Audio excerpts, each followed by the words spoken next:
श्रीराम जय जय राम। परमार्थ हे कृतीचे शास्त्र आहे। एकदा जनक राजाच्या घरी एक विद्वान आला आणि आपण आल्याची वर्दी त्याने राजाला पाठवली। आता राजा आपली पूजा करील असे त्याच्या मनात आले। हा त्याचा भाव समजून जनक राजाने निरोप पाठवला की आपण एकटेच यावे। त्याप्रमाणे आपण अभिमानाचे गाठोडे बाहेर ठेवून मगच रामाकडे जावे। तसेच सद्गुरूच्या घरीही आपले भांडवल बाजूला ठेवूनच जावे। मी कोण याची जाणीव जोपर्यंत राहते तोपर्यंत दुजेपण आलेच। अभिमान वाढविण्याकरता देवाकडे नाही जाऊ। दुसऱ्याचे वाईट व्हावे असे आपल्याला वाटले की आपला अभिमान वाढीला लागला आहे असे जाणावे। पोरा बाळांवर जितके प्रेम करता तितके प्रेम भगवंतावर करावे। आपली आणि भगवंताची इच्छा एकच होणे हे परमार्थाचे सूत्र आहे। भगवंताची जी इच्छा तीच आपली करावी आणि आनंदात राहावे। अगदी निस्वार्थ बुद्धीने केलेले कर्तव्य कधी वाया जात नाही। एखाद्या सावकाराकडे कोणाचे दागिने गहाण असले तर त्याने आपल्या घरच्या लग्नामध्ये ते वापरणे हा अन्याय आहे। त्याचप्रमाणे आपली मुले बाळे ही देवाने आपल्याजवळ दिली आहेत। त्यांचे रक्षण करावे ते कर्तव्य होईल, पण त्यांच्या ठिकाणी आपलेपणा ठेवून सुखदुःख भोगणे हे मात्र पाप आहे। संन्याशाने भगवे वस्त्र धारण केल्यावर त्याचा थोडा तरी परिणाम बुद्धीवर होतोच। त्याचप्रमाणे आपण भजन पूजन करू लागल्यावर त्याचा परिणाम आपल्यावर दिसला पाहिजे। जो शहाणा असेल त्याने समजून आणि जो अडाणी असेल त्याने श्रद्धेने बंधने पाळावीत। स्वतःच्या मताबद्दल आपल्याला पूर्ण खात्री असावी, त्यात घोटाळा असू नये। मनाने आपण खंबीर झाले पाहिजे। ज्याप्रमाणे पांढरा कपडा मळण्याचा जास्त संभव असतो त्याप्रमाणे सत्कर्माला विघ्ने फार येतात। त्यांना न जुमानता आपण सत्कर्म करावे।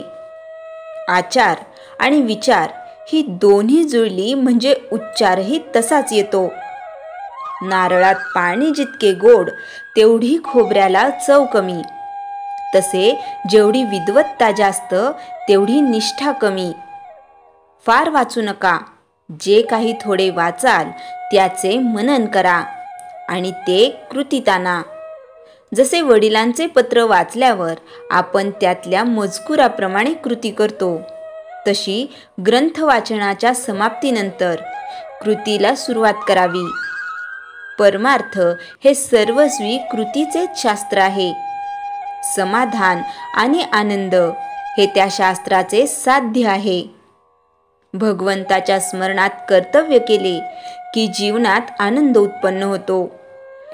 श्रीराम जय जय राम। चैतन्यवाणी सर्व काही करावे पण खरे प्रेम साधनावर असावे। श्रीराम जय राम। श्री मनाचे श्लोक 41 निरूपण।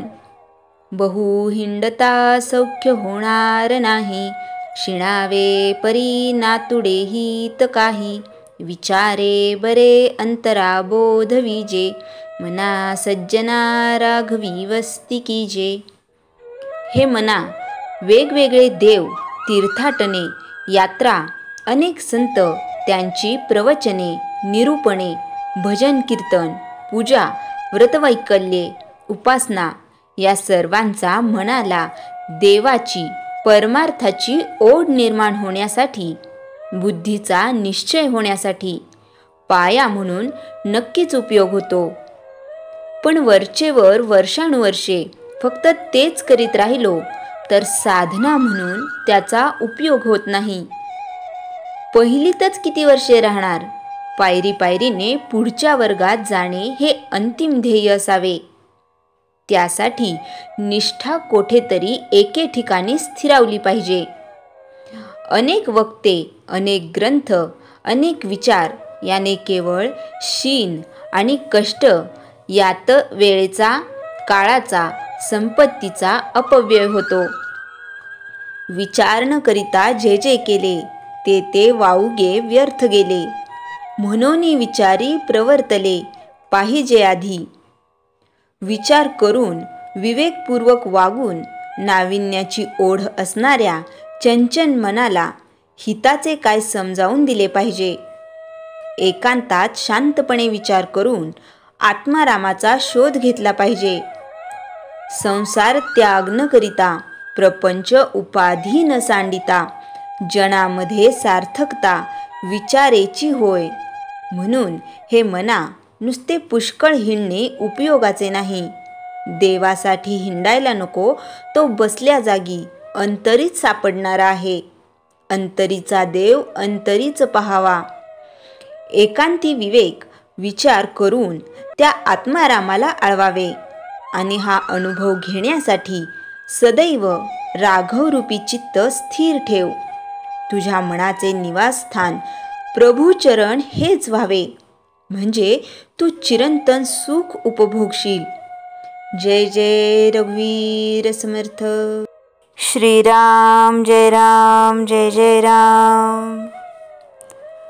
माणसाचे प्रारब्ध बदलणे खूप अवघड आहे, परंतु विवेकाने प्रयत्न करून सतत सत्कर्म व सद्विचारांनीच तो प्रारब्ध बदलू शकतो. स्वतः ज्ञान प्राप्त करून तसेच विवेकाने कर्म करून चांगले भाग्य घडवता येते. केवळ भगवंतावरील दृढ विश्वासानेच हे शक्य आहे. जगात चांगले वाईट आहे, थंड आहे तसेच उष्ण आहे. चांगली माणसे आहेत तशी क्रूर आहेत, त्यागी व भोगी आहेत.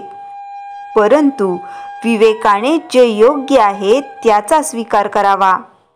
चांगले घ्यावे व वाईट सोडावे. विवेकाने प्रयत्न करतो तोच यशस्वी होतो.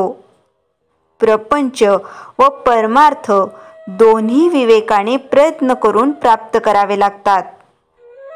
जे नशीब वा प्रारब्धावर अवलंबून राहतात त्यांची हानीच होते. भक्तीचेही ज्ञान हवे तसेच प्रपंचाचेही ज्ञान हवे. दोन्हीचा मेळ विवेकाने घातला येतो हे थोर संतांनी आचरणातून दाखवून दिले. त्यांनी ना मठ बांधले ना गादी परंपरा, अनुग्रहाचा बाजार मांडला. भगवंताबद्दल त्यांना पूर्ण जाणीव, निष्ठा होती. प्रपंचासाठी त्यांनी शेती व इतर कामे केली, पण मठ स्थापन करून शिष्यांकडून धन गोळा केले नाही, तर भक्तीचाच प्रचार केला. हल्ली ग्रंथ वाचन करून दक्षिणा घेणारे व स्वतः ज्ञान प्रसार करणाऱ्यांची कमी नाही, पण या वाचकांची निष्ठा भगवंतापेक्षा धनावर आहे. अशा गुरुची निष्ठा भगवंतावर बसेल तर त्यांच्या शिष्यांचे अहोभाग्यच. कोणतीही चांगली गोष्ट साधायला कठीण असणारच, पण अगदी थोड्या श्रमात पुष्कळ साधून देणारे नामासारखे दुसरे साधन नाही. म्हणून नेहमी मनाने नाम घेत असावे. श्रीराम जय राम जय जय राम. जयाच्या जनी जन्म नामात झाला, जयाने सदा वास नामात केला. जयाच्या मुखी सर्वदा नाम कीर्ती, नमस्कार तया ब्रह्म चैतन्य मूर्ती. श्रीराम जय राम जय जय राम. जानकी जीवन स्मरण जय जय राम.